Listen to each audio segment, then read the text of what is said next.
part of the first parts of the book are helping people to retrain and reprogram their thinking systems to generate more healing thoughts and reduce the number of negative thinking patterns that are present. But beyond that, some of the most important principles are actually later in the book. I call them special principles of healing. And they're so important that they could be thought of as laws of healing.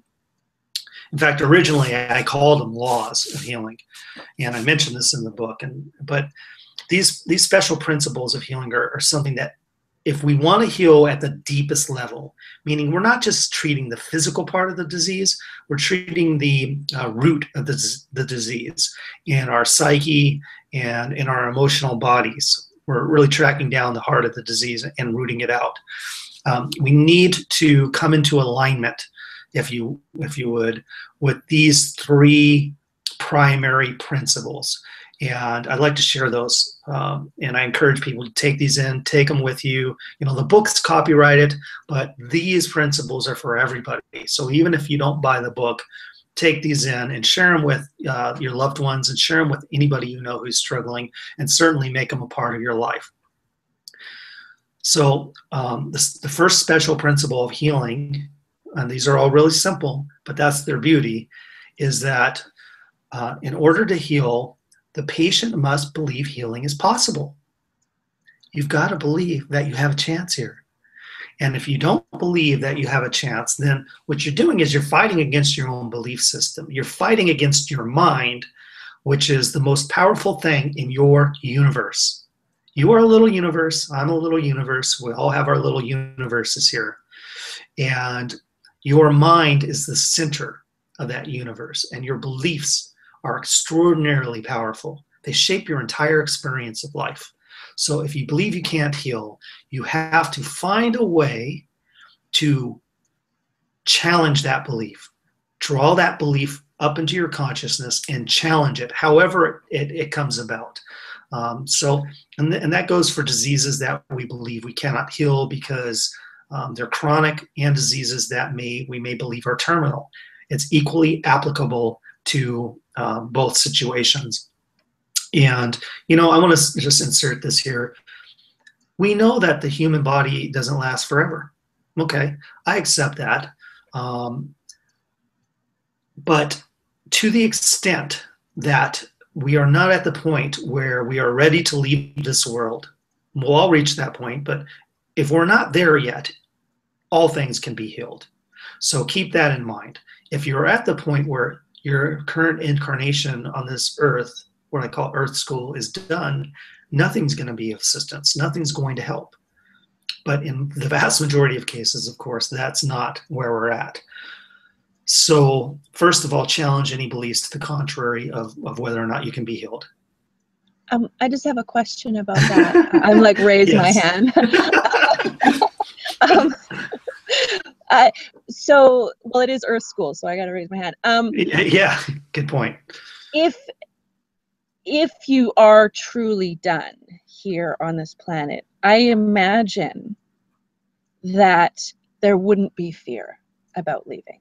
So that's my guess. I want to check in with what you think. Good point. People who have advanced to the point where they're familiar with what they are beyond their body certainly can leave this earth in peace. But, you know, as we know, most people do struggle and they are afraid. In the book, I share this great little story called The Little Swell. And I don't know if you remember it or not, but it's a lovely little story that talks about a swell who is a family of swells, like ocean swells, and they're traveling across the sea. And up ahead in the distance, they see another group of swells. And these waves, they're crashing into a shoreline, into an island, and they're exploding in white water, and then they're dissolving into nothingness, it appears. So this one little swell looks ahead at all this activity going on and becomes terrified. And he says, he starts screaming. And then one of the older swells says, "What's going on? Why are you afraid? Why are you screaming?" And the little swells, "Well, look ahead, look. We're all going to be smashed against these rocks and killed." And then the older swell just starts laughing. He says, "I think, my friend, that you've mistaken yourself for just a wave, for just a swell. But in reality, you are the sea. You are it. And we know this, of course, as human beings looking at ocean swells. The waves aren't destroyed. They're just ocean moving across the surface of the ocean, energy. But we're the same as that. So if we're not comfortable, if we don't have that realization in our minds that we are the ocean, of course we're going to think of ourselves as just temporary little bubbles or waves on top of the ocean that are going to be destroyed. So it can happen either way. Many people who it's time for them to leave the earth, their current incarnation, are not at peace. And I encourage everybody out there to begin exploring what you truly are, so you will be at peace when it's time for you to leave. And I also should point out here that every death is a birth somewhere else. When people tell me that, oh, when I die, I'm going to go to heaven, I say, well, actually, when you died, you came to earth. Earth is the land of death. That's why death seems to be all around us while we're here.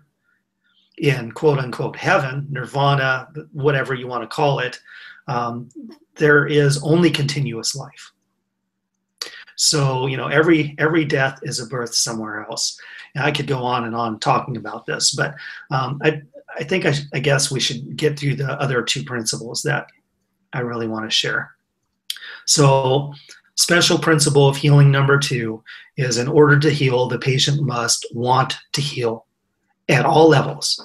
That means there's nothing inside that they're hiding, or that is just in unconsciousness that they're using sickness for. They're not getting anything out of it, So I'll give you a quick example here.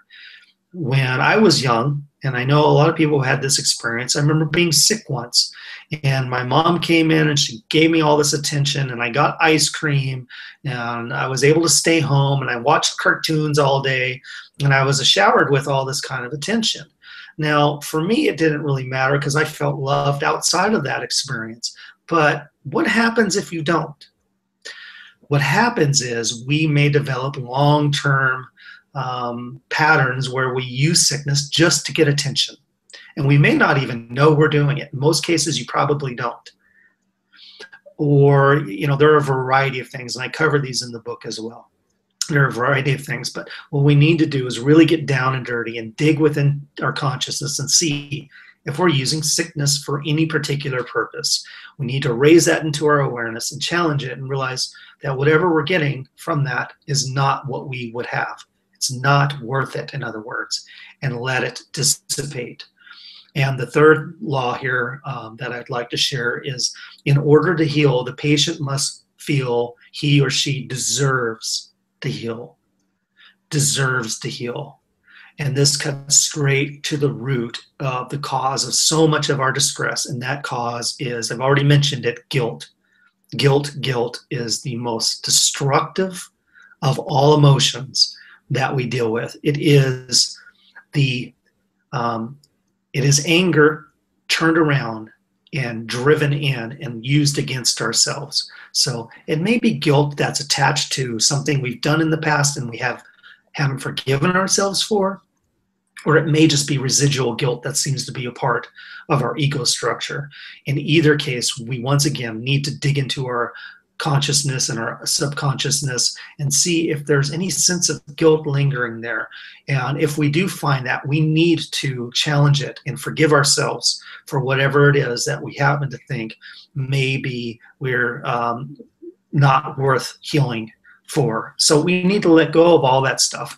And it's quite a process, but that is the true work of healing, of true healing, of getting through it, of pulling out the roots and letting the disease be healed at its deepest level.